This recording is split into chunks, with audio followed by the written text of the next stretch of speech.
Welcome to this edition of the Law Firm Blueprint. Hi there. Today, I'm one of your hosts, Jay Ruane. Hope you're having a great day. With me, as always, my man Seth Price of Blue Shark Digital and Price Benowitz. Seth is just off a plane back from our 50th state, Hawaii, where he was participating in the mastermind. And I've been waiting to have this conversation with you because how was the mastermind? You know, I love John Fisher. I love everything he does.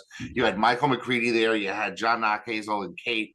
I mean, you had like the power players in the space. So tell me about the mastermind, what your takeaways were, what you learned, ideas, all that fun stuff. Well, first, look, Hawaii is always awesome. And thanks to John Fisher, I had an excuse to go, right? This is the ultimate boondoggle, but it was just so special to get away. You'd appreciate this time away from the kids. It was a whole committee, my parents who were sort of semi-able to deal with them, with my sister overseeing it. So all to that. That said, beautiful spot. Never spent time in Oahu. I've always been off at Maui and Kauai. Incredible island to explore in its own right. When you get down away from the busy, crazy Waikiki area, the north end is spectacular. Look, you got McCready, who is to me, one of the best practitioners with use of technology. And what he spoke on, while specifically targeting PI lawyers, I think is well suited for everybody.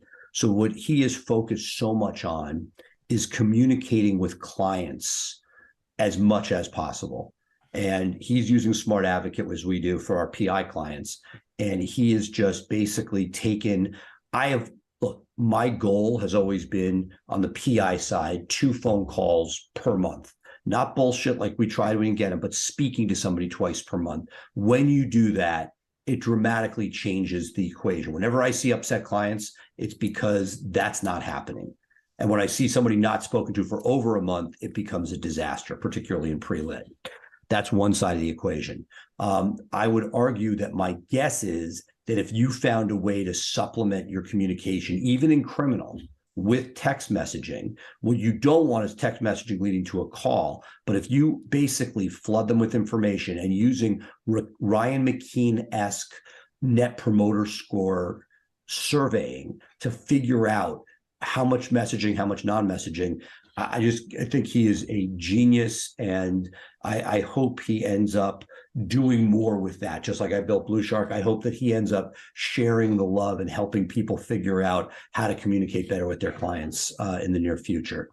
It's interesting that we've actually rolled that out. You know, we're doing a lot of text messaging. Interestingly, we experimented last year with ringless voicemail, where our CRM was pushing voice messages to our clients. And they were formatted, you know, they were, here's what happened with here's what's going on with your case, that type of thing. And what we found was that those voicemail messages were actually causing more calls to come into the office, because people would get the voicemail message, not listen to it, and just call and being like, you called me?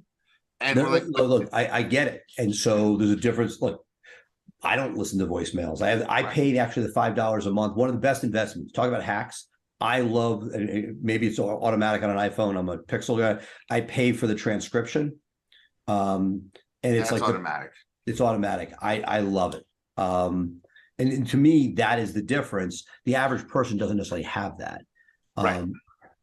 And so what I'm dealing with is basically trying to, figure out how can you message people without flooding your phones.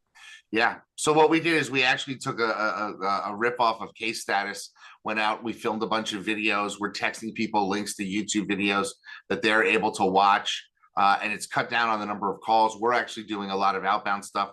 As I talked about on the show earlier, we've got this, I guess you call it, client outreach lawyer who's able to head off questions, which have been huge for us.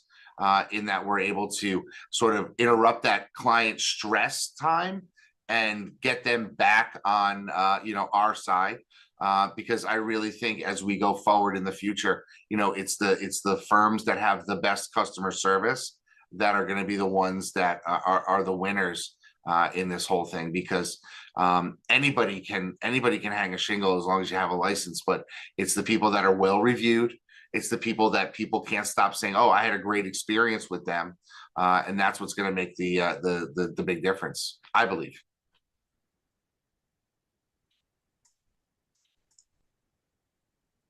Seth, I think you're on mute. Absolutely. No, I couldn't agree. I couldn't agree more. Customer service touches. How do you get them in a meaningful, meeting people where they're at? And they're clearly not at voicemail.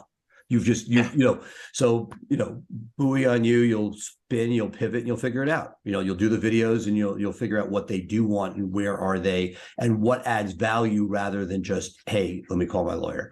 That's the $1 million question. John and Kate did an awesome job. What I asked them to do, and I think they did a great job, is it's one thing to sort of talk about what's at the Mike Morris Law Firm, because it's a $160 firm looking to double, which is not the average firm in our audience or at the mastermind. And what are the fundamental building blocks? And they really did a nice job with that. And hopefully we can have them on the show to dive a little bit deeper into some of the areas that they're great at. Something we've talked about offline. They're very tailored to the PI space, and they do a really nice job with it. I'll sort of finish up the mastermind experience, which was two people who were there, just little things. Marco Brown, just a really interesting cat. He's leveraging a lot of the great stuff that Grant Cardone's putting out. And I say great stuff. I am not a Grant Cardone disciple, but he's pushed me to sort of look at it and say, hey, are there things I should be using on the sales side coming out of somebody who figures out how to leverage attention? So much of what he does is Grant Cardone and becoming Grant Cardone. I look at it to a certain extent like how some of the social media players are getting there. Like if you want to be so much attention grabbing, that's a business unto itself. Forget about the practice of law. So if Jay Ruane stopped anything with the practice and just became Mr. Connecticut, yes, you can grab attention and do things, but that's, a pivot from what we're doing. It's hard to do both, but I hope that Marco pushed me to investigate and see whether or not there are elements of what the 10X world does that is relevant to our law firm while still running a law firm.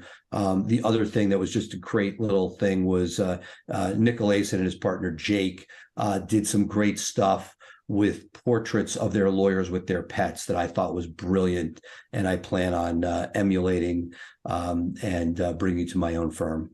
Yeah, we do that monthly in our newsletter. We highlight one of our employees with their pet. It's part of our monthly giveaway of a pet gift basket that people then see. They respond. They post a picture of their pet, and it's been a great, just sort of, one of the things that we're really focusing on now is not necessarily being more ego driven in our newsletter, but really making it about them. So we're trying to give them multiple opportunities to earn things and to win prizes and that type of thing. And sharing pets is something that's very innocuous. Some people don't want to share pictures of their kids on social, which I certainly understand, but nobody has an aversion to putting up their pets. I want to go back to something, because while you were talking, I was looking something up, and it's interesting. It's something that I want to talk about today, and I'm going to mention it briefly. But, when I started on this journey, I don't know, 20 something years ago, my days and nights, my daytime, I was being a lawyer. My nighttime was trying to figure out how to scale and how to build a business. So I would either do one of two things. I would go to the local Barnes and Noble bookstore, and I would look literally, I would buy every business book I could find, because I said, I remember doing the same thing for SEO. There was so little out there. So little out there. And the other thing I was doing is I was finding a few blogs that were out there of lawyers. One of the blogs I found early on doesn't really exist anymore. He shut it down, but the stuff is out there. It's called the Non-Billable Hour by a guy out of St. Louis called Matt Homan. Great guy, great thinker. He runs a business now where he helps teams come together to brainstorm. He does a lot of good things in his community. And what I did actually this weekend, I was watching, my daughter was competing in a dance contest. And so I was watching the live stream, but I had to wait. So while I was on, I was going back and I found his old blog, and I literally was reading stuff from 2010, 2009. And there's still nuggets in there that I'm like, I got to get back to doing this type of thing. And I wonder how many times we've started something, it's done well for us, and then it just didn't become, routine. And we've stopped doing the things that really work. So one of my plans for the rest of this month is actually to try to go back and see all the things that we used to do that worked and figure out, why did we stop them? Did we stop them because we just figured there was something new and shiny? Well, new and shiny is great, but that new and shiny could fall off, but and not necessarily prove the dividends. So I'm encouraging everybody in our audience to actually take a moment and think about what's worked in the past. What are your thoughts? I'll take it one step further. I mean, it's something we talked about, conferences, going to Hawaii for a week. Look, let's be honest. It was pleasure 80%. Substance was amazing, but I got some things that will push me in my business, no doubt. But there's a balance, I feel, in that we can go and one of my favorite, friend of the show, David Handel's like, one nugget pays for it. It's true. At the same time, if you don't execute on the fundamentals, the nuggets tweak and are great. Don't get me wrong.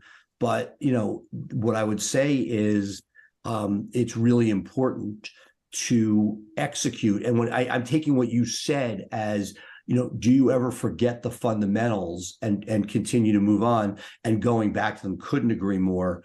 It's funny, as I move into a bunch of new directions, I'm hitting radio for the first time. We started a program there, purchasing a phone number that's more memorable. One of the things that David Handel actually encouraged me to do, getting all fours in our market, things like that. But it's one thing, and I have a team large enough, I want to be able to push new things, but hey, are we fully optimized for everything online? Are we doing the basic customer service things when people call in? There's so much fundamental 101. If you just listen to a few recorded calls, that was one of the fundamental, instead of doing X, Y, or Z, how much would you move your firm forward compared to reading the next business book? Yeah. So we're in a state where you can't record calls. Even with a recording? Well, you can do the announcement, but we found that we would rather pick up the call first and not have people hang up. I will challenge you. So what let me give you an answer. Let me give you an answer. No, we're still going to challenge you. Be quiet. People like when we argue. It's my turn to talk, Seth. What I'm going to say is, Google does it. So for LSAs, you can hear the conversation. So it's a way for somebody who doesn't want to invest in the call tracking and call rail and that type of thing. And we ran into a problem. Let's talk about it. So we ran into a problem with Blue Shark when our site relaunched, because you guys, following best practices, wanted to use call rail. So we had multiple phone numbers showing up so that you could track it from cradle to grave, which makes a lot of sense for a firm, for most firms. But for us, we've really pushed our one phone number for so long. We didn't want to have multiple phone numbers on the page, because it was then offering them the option to text that phone number, and it wasn't an available text line. And we have somebody whose basically full-time job is to monitoring text. So it ran into a problem. So our solution was, since we had one single phone number and we weren't going to be going with something like CallRail, to utilize Google LSA call recording. And now it's become part and parcel of our intake team's meetings every week, where they play best of and worst of from the calls, and everyone gets to hear it. And so it's been huge in elevating their game. No, thank God. Look, I'm thankful that you're doing recordings, period, because I just think it's so valuable. I would assume if we could put a man on the moon, there's a way to get recordings of the branded number through something other than CallRail, what have you. But to me, I am a disciple. I have Falkowitz through and through. Don't record. You are recording. Thank you. But don't record your calls at your peril, because what have you learned just listening to the LSAs? Tremendous. And it's not like a fault. It's not like, oh, they suck. Although clearly there's plenty of cringe, as my kids would say, but it is a constant teaching and learning process. That's what you want, right? You want them discussing what worked, what didn't work. Right. I mean, when you and I were more in the trenches, when I met you, we were on more of those early calls. And so I know what I'm saying. I don't necessarily know what my other people are saying unless you hear it. And really, it used to be, I had my intake team in the cubicles down the hall, so I could go and stand there and listen to them. But now everyone's remote. But I got to tell you, that's the piece. I've told you the story in the air. I'll say it again, which is it's only half the story. It's better than nothing. You know that they're answering, but I found when I actually listened to the other side of stories, it was disheartening over the years, and it breaks. The same person who's great one day is off their meds the next, and it's you go from like your favorite person. Look, I just had a heartbreaking story. I'm pivoting out of the intake world. I just had one of my favorite employees had a physical ailment and then a psychological ailment, and is disappearing within a week. And I'm like, it's heartbreaking because you look at this as a team. Some people, family. I would use your analogy, and this isn't somebody who I'd ever want to lose, but their place in life is not there. And so I would say, that's just hard being a business owner. But when that happens on the CMT side, which this wasn't, our intake side, you want to make sure you find that out before your potential clients do. Right, because you don't want them, losing tens of thousands of dollars in a window that will never come back. That's the type of thing. You pay for these leads. You need to, you either pay for them through a service, or you pay them through your vendors that you're hiring to help you with your marketing, or you're paying for them directly with LSAs and pay-per-click. And and if you lose it, it's gone forever. And so like cost per lead and cost per acquisition is something that we talk about a lot on my intake team. So they recognize the value of each ringing phone call. Do your intake people know that it is an LSA call when they're dealing with it? Yes. And so look, good, but the corollary is going to be, I wish that there was a way for you to legally find the two. I'll give you an idea. Are all your intake people in Connecticut? No, they are in, let's see, Mexico, and Mexico, and what I was getting Honduras, and North Carolina, and Florida. If you potentially were in my sales lawyer is the only one in Connecticut. Right. So I was just thinking if there was a way to get your people in a one-party consent state, would that work around that? Yeah, I mean, I'm just throwing it out. I'm just, again. Yeah. See, with my bar association, though, I don't think that I would want to take that risk. It's understood. One of these things. This is the whiteboard. Yeah, no, I know that's why we have these shows. That's why we're talking about. We're trying to figure out solutions as we start to grow. And as a criminal component to our firm, we were reticent to go recording for a long, long time. I just found that at some point, my law partner is true. It's like it's privilege. I feel like I can't service the clients well without it.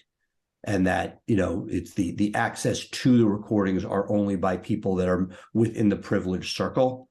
But it is a difficult thing to navigate. And look, spend a few shekels on a local ethics lawyer to make sure that you are in compliance with what's going on. Yeah, and I mean that's really a message that everybody should take, is that if you are going to be pushing the envelope, you want to make sure that you have coverage, and that it's something that is going to not get you dinged by your bar. Absolutely. Because the last thing you want to do is lose your license over something that you're trying to do to actually help more people. That's really what it comes down to. I'm running into some trouble. I know I'm big on systems. What I'm finding is that our collection system is not as robust as I would like it to be. And so I'm working on that. I'm hoping in the next couple of weeks to be able to publish that in the group, the system that we've developed with scripting, with text messaging, with, because if you catch somebody within the first 24 hours of a collection failing, you've got a 90% chance of making it back. You wait a week and you're down to like 30% statistically. Let's make this a topic for next week. I want to build it out further because I think it goes well beyond. There's so many components. I love what you're talking about. Freaking awesome. Can't wait to hear what you have to say. I've been doing thought on the front end, which is, if you're more scientific with how on the fee-for-service clients on how you structure retainers and how you're handicapping things, because we've talked over the years, there are people that theoretically can buy will finance the case with a third-party finance company. There are all sorts of interesting permutations. But I think that, in addition to everything you're talking about, first 30 days, immediacy, I think the two pieces that are not often talked about that I want to expand on are how do you structure retainers? and how does the lawyer position themselves? Many states you can't withdraw over money. Some places people seem to be able to do that, but what are the pushes and pulls, and so how can it be structured for success up front? And then secondarily, what actions can the lawyer take who is with that case to ensure it? Because I have people who it's statistically significant. I have lawyers that manage their cases with very high collections rates and ones with very low collections rates. And I'd like to be able to bottle the better ones. Yeah, it's one of the things that, you could do a lot of work. I mean, I'm looking at what, so far this year, what we haven't collected. And I'm thinking, boy, if that plays out over the course of the year, that's a big salary that we're not going to collect. Now we're getting the things in place so that's not an issue. And some of it, I think, was part of the run up to the end of the year with the intake team trying to close people that they needed to spend a little more time vetting. And so like people were able to make first payments, and then the second payment bounced, and now there's a lot of chase going on, and maybe they were trying to hit a certain number for the week. And that's a balance that you have to play. Like, you don't want your intake team signing up a bunch of headache clients just to make their number, and then you're stuck doing work for free, and that reduces your ability to actually A, enjoy your life, or B, your lawyers enjoy their life, or C, take on actually paying work down the line, because there's going to become a battle between this client hasn't paid us, this client has, whose are we doing first? And I'll take it one step further, which is like half empty, half full, right? So Jay, you're like, hey, I imagine what I make of that. I often look at it again. I don't want to be crazy. Don't take checks from people accused of check fraud. Like there's some basic truisms in life, right? But what I would say that I look at when you philosophically look at things, and I'm channeling my inner Jay on this, right? You've taught me a lot of things over the years. You pick up tabs, you live life, and you have an aura about you that has made you a referral magnet. I'm convinced, whether it's gifting, whether it's buying a dinner or a drink, you are the first person to put a credit card down, et cetera. One of the things that I've seen, and I'm by relationship, is spending money to make money. I am a big fan of paying credit card fees. Not that I want to pay exorbitant ones, but I don't want somebody thinking about it. I want it on their credit card and not a payment plan. If I can get a credit card, I'm happy to. I'm not trying to move it to an ACH. Happy to pay the 3 to 4%, at max. Blended rate with debit cards much lower, but great. The next step beyond that is if you're aggressive with payment plans and your breakage is, let's say, 8%, right? Mm-hmm. You might have an overall with credit cards of 10% of money that doesn't hit your bank. I'm okay with that if, in fact, the payment plans bring in more revenue. Sure. And if you said pay, and that is the piece, and I'm channeling the J, which is if you're sort of saying, sure, we'll bet on you, knowing a certain percentage will break, not being stupid. And if it's higher risk, raising the minimum up front. But if you can keep your breakage to a single digit number, to me, it's the cost of doing business, and the way that I've sort of watched you, by analogy, spend money to make more money, sure, I believe is possible there. Yeah, these are all and that's one of the things about this podcast, about the Facebook group, is that there's no one right way to do things, but you have to be aware of all the different ways and then decide which one you're going to do as a law firm owner. It's akin to those lawyers who are like, well, I've got a general practice firm. And statistically, they say, I did a couple closings, a couple divorces, some low-level criminal, and a little bit of PI. And that was my, my practice. And then all of a sudden they say, wait, if I just go all in on family or all in on PI, I can run a tighter ship and that's everything. But they're making that conscious decision after looking at all the numbers. And that's really what it comes down to, is make sure you're making an intentional choice rather than just being forced to do something. I think that's the most important thing, because when you're here, you can actually get that sort of feedback. So if you do have questions that you want us to address, please let us know. Log into the Facebook group, put up a session there. Now, Seth, we're going to end the show like we did before with another interview because these have been great. Tell us about the interview that we have coming up. Sure. The bonus segment today is Jarret Prusin. He's a friend of the show. We did a ton with him on PPP back in the day. Whenever he was desperate, Jarret was the guy. He is a genius when it comes to this type of stuff. I'm not saying you should be doing this or that, but like the education and the world that he plays in. First, SBA loans, still single digit loans, recourse. You're going to learn that like houses are on the line, but up to $5 million, generally 4 times more than what you would get from a traditional bank because the government guarantees 3/4 of it. It's a pain in the ass to get. This is my words, not his. But when you get them, it's a pretty amazing way to borrow money for a law firm. Can be used for almost anything, marketing, investing in mass torts, you name it. So there is something there. If you don't want to use your money and you have a good way to make more, he does a really good job of explaining it. He talked about a secondary area of non-recourse financing for people that have cases that are going to pay, generally in the plaintiffs or mass tort space.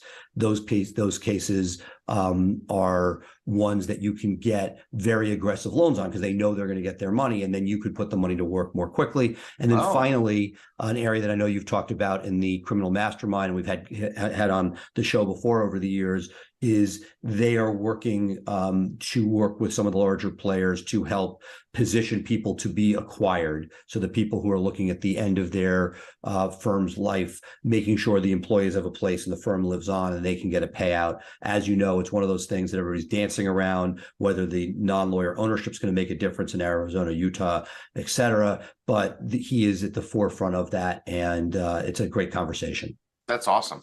That's awesome. Okay, folks, so that's going to do it for us today. Thank you for being with us. Of course, if you want to catch us anytime, you can take us on the go with the Law Firm Blueprint podcast that is available wherever you get your podcasts, whether it's Spotify or Amazon podcasts, which we just got listed on, or traditional Apple or Google podcasts. We are available there wherever you may be. Of course, you can catch us live every Thursday, 3 p.m. Eastern, 12 p.m. Pacific, here in the Law Firm Facebook group, where we take your questions, share systems. In the last week, I shared my business organization system that really went wide. We got a lot of people downloading it. The engagement on that post was amazing. And of course, if you want to catch up with Seth, you can do so through any of his digital platforms at Price Benowitz or at bluesharkdigital.com. No travel this week, Seth? You're home? No, we are home. But you know what I'm excited about? A big life moment is coming up at the end of the month. I will be presenting at PubCon for the first time in person, a place that you and I have sat in the back of the room in Vegas, smoky-filled rooms. Yeah, this year it's down in Austin, right? Correct. Yeah. And so this is, I've been involved with online stuff with them, but I've never taken the center stage. So this will be a cool life moment. Oh, that's awesome. That's awesome. So I'm excited. I'm going to be home. Of course, I'm not going, but I'm excited to hear the feedback from you. And I'm going to leave people with a final tip. Look, we all chase our points and our loyalty programs with hotels. Snap Travel, which keeps changing its name. We'll get the name and put it out there. Unbelievable hotel savings. I'm going to a meeting later in the year in Fort Lauderdale. The conference rate was $700 and change with taxes. It was over $1,000 a night for a freaking room. Oh my God. And I went online and through this third-party site, no points. You're not going to get your loyalty nights or any of that stuff. But when all was said and done, it was $200 and change. I'm like, oh my God. Well, that's huge. Yeah. I mean, who needs loyalty points if you're saving $500? That couldn't agree more. I mean, you could buy the points that you were losing for pennies on the credit cards. Now the loyalty is almost paid for with the more expensive credit cards. Yeah. So anyway, just a tip of the day. Good to know. Good to know. All right, folks, that's going to do it for us. Stay tuned for the interview, and we'll see you next week here on the Law Firm Blueprint. Bye for now. Welcome back, everyone. We're here with Jarret from the Business Funding Group. Great to have you. Thanks, Seth. Pleasure to be here. Well, look, we spent a lot of time with you throughout the PPP, build up and then payout. We're now many lawyers out there taking advantage of the tax credits that are available. But I've always looked to you as this person, as a beacon of information about where money is available for lawyers. There are plenty of people out there at extremely high rates that have tailored programs for lawyers that are turnkey, but I feel like you have always known of, from SBA and beyond, different places that lawyers can go for pretty competitive rates if they're willing to jump through a few hoops. Yeah, that's pretty accurate. I mean, here's what I'm seeing in the marketplace. There are different funding options, but as interest rates rise, traditional banks are making it harder for small businesses to borrow money. And the categorization of a small business is any business making $5 million a year in after-tax profits. So that's, over 90% of the businesses in this country. So as interest rates rise, cash flow of entities goes down, especially if they're borrowing debt.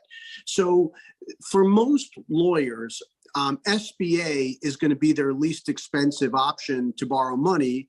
And we're also doing very creative non-recourse financings as well. And here's what let's break that down for a second. So being clear, 5 million in net profits, which is many lawyers, most of the lawyers listening to our podcast. I hope over 90%. Over 90%. I know the handful of lawyers that are exceeding that. But my question to you is, let's break down SBA for what, and then let's go to the non-recourse options for what. Where would somebody use an SBA loan? Great question. So SBA, you could borrow up to $5 million, and there are no restrictions on how you use the money. So if you want to use it to pay off existing debt, you want to use it to advertise for new cases, you want to use it for case expenses, general OpEx to the law firm, zero restrictions on SBA. What about investing in mass torts? 1,000%. That's advertising. 100% kosher. And the beauty part of an SBA loan, as long as the borrower is making monthly minimum payments, the bank can never cancel the loan, even if you lose money for the next 9 years. However, if the law firm wants to pay the loan off early, there's zero prepayment penalty. So the deck is really stacked in favor of the borrower. That's awesome. What are the downsides? Like, what would be a reason that that wouldn't be a right loan for you? Great question. Any borrower, and this is a rule set by the federal government, not us. Rules are, you must sign a personal guarantee, non-negotiable. Number two, if you borrow more than $350,000, you are required to pledge any real estate that you have up to the loan amount. So for instance, if you own a home and you have a mortgage, the bank is going to require to take a second lien behind the mortgage. So those are the two biggest things that any borrower needs to realize and be comfortable with. So obviously, essentially, if something, God forbid, goes upside down, you invest in mass torts and your tort goes nowhere, and bankruptcy is an option, the house that might be protected under some state laws wouldn't be in this case. Okay, certain states, that the homestead states like Florida and Texas, they have their own rules. But in reality, yes, the bank is taking it as collateral, but in reality, the banks and the federal government are not in the business of taking people's homes. They would rather do a workout, but yes, you are required to pledge it as collateral. Understood. Okay, so for those people, I want to add one more important factor, because people are going to probably have this question too, Seth. So Seth owns Price Berkowitz, most likely not your spouse. However, you and your spouse probably joint own the house, correct? Okay, so in that scenario, Seth is signing on behalf of the law firm. Your wife is not a signatory to the SBA loan. However, your wife would sign an acknowledgement that there is a lien on the house. So I just wanted to explain what the difference is. Gotcha. Very, very interesting. And what are rates on that? Is it prime plus a number? It's prime plus 2.75. So, you're looking at high single digits. But I do believe over the next year or two, I think rates are going to come down again. And the rates change on a quarterly basis as prime changes. And is it locked in or does it float? It's a floating rate. So whatever. So when you were looking, people were feeling pretty fat and happy for a while, and You rates got have it. gone up significantly. You got it. But Got it. again, for most lawyers, or any business for that matter, usually my clients qualify for 4 to 5 times the amount of money under an SBA loan than they would a traditional bank loan. And the reason being, Seth, is when John Doe Law borrows money under the SBA program, the bank is getting a 75% guarantee from the federal government. So if John Doe Law defaults, the bank really only has 25% exposure. However, if John Doe Law takes a traditional line of credit from a bank, the bank has 100% exposure. Understood. So therefore, there's a different risk profile for the banks that do the SBA loans. Really interesting. Okay, so talk to me. One other question about that is, a lot of lawyers listening to our podcast are looking at they're looking at the use of a credit line. Do you have to take all the money up front, or can you leave it out there and use it as needed? Great question. The SBA says they will write lines of credits, but the reality is none of the banks will do traditional lines of credit. So this is a term loan. So if Seth borrows $1 million at closing, you're getting $1 million wired to your bank account. It's very tough to manage SBA lines of credits, and the banks don't want to do it. So it's a term loan. You get all the money up front. Have you seen lawyers? A lot of lawyers write into their retainer agreements for med mals and other significant cases that interest is covered by the client. Have you seen anybody creatively get the interest from an SBA loan to save the client money off of the traditional legal lenders? You got it that way. So great question, Seth. I have a lot of law firms where the state's bars allow you to charge interest. Most of the lawyers have changed their retainer agreements to cover the cost of these loans, which, as you said, is a lot cheaper than a legal lending loan. So they would just take that. Let's say you had a standing $1 million that you rotated. The people, if you needed $500,000 for a case, you would apportion it for that. Is that something that you've seen done? Yeah, what I've seen lawyers do, and from an accounting perspective, it's pretty simple. Let's say the interest rate, I'm just making this up, is 9%. And on January 1st, Seth put $100,000 in a med mal case. The med mal case settled 3 years later. So it's a very simple accounting mechanism for the borrower. And yes, I've seen a lot of law firms do it that way. And it's totally acceptable by most jurisdictions to pass that interest on to the client. Awesome. And do you have in-house, information on what some of the state idiosyncrasies are, or people on their own to figure that out? We are not, tax experts and legal experts. I'm more concerned about just the nuances. There are the guys who come packaged up, who know, charging, we 2-3 times that, know exactly what's going on. Is this something that what is the best resource for people to figure out what they can push in their state and what they can't?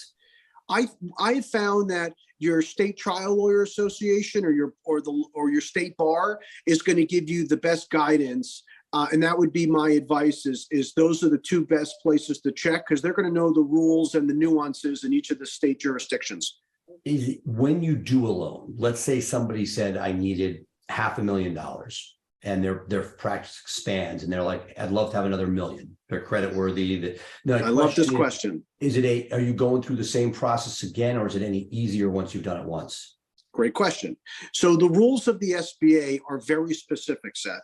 For instance, any one borrower can borrow up to $5 million at any one given time. So if Seth comes to me on January 1st and borrows $500,000, and then 8-9 months go by and you want to borrow another $1 million, you can again borrow as much as you want up to the $5 million. Yes, once you already have an SBA loan, the secondary loan is a lot easier because now the bank has experience with you. You're providing good payments. They're comfortable. They're seeing you're growing your firm. So yes, it's easier to borrow.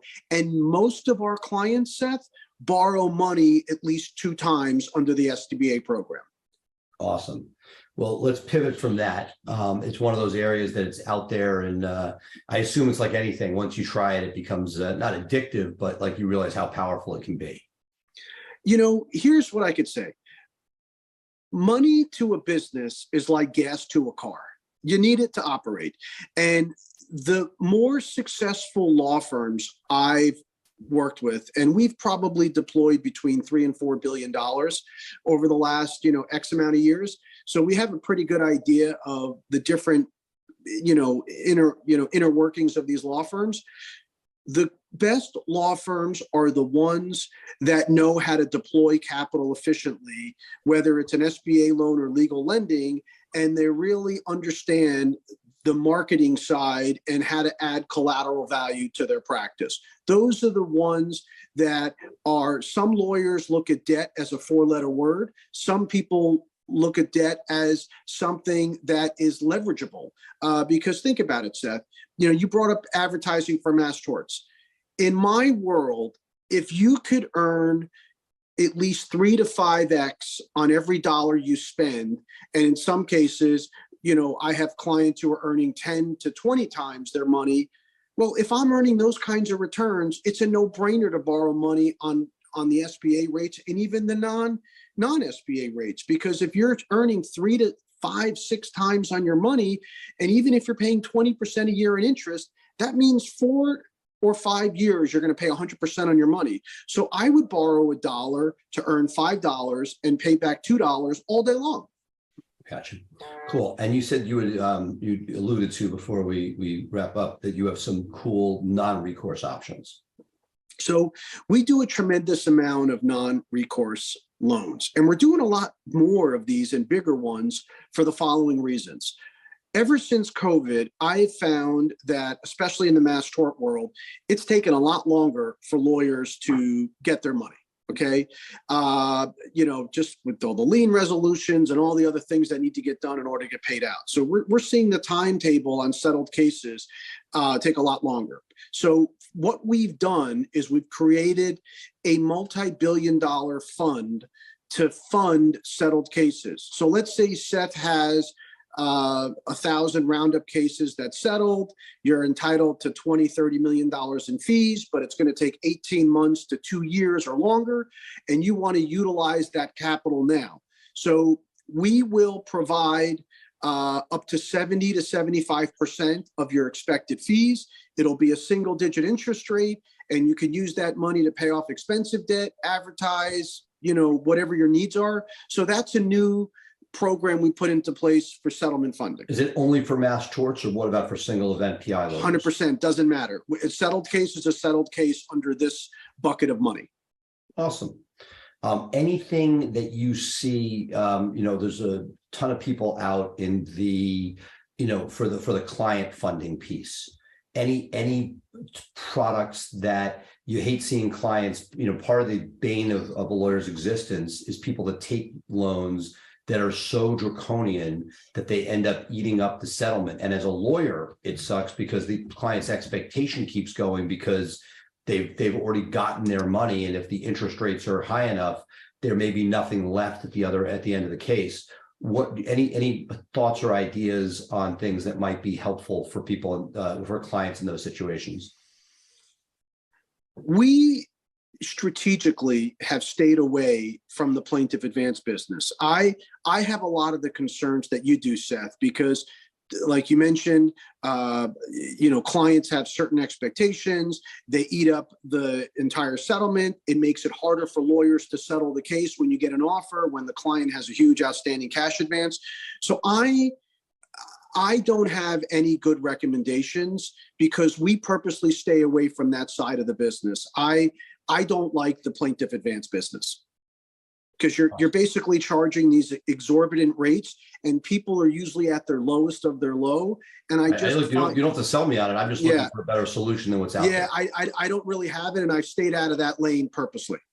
Very cool. How do people find you if they want to talk more? They can go to businessfundinggroup.com.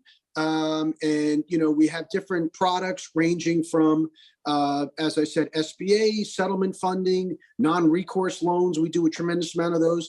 But Seth, there's something else in the marketplace that I'm noticing that I want to bring to your attention.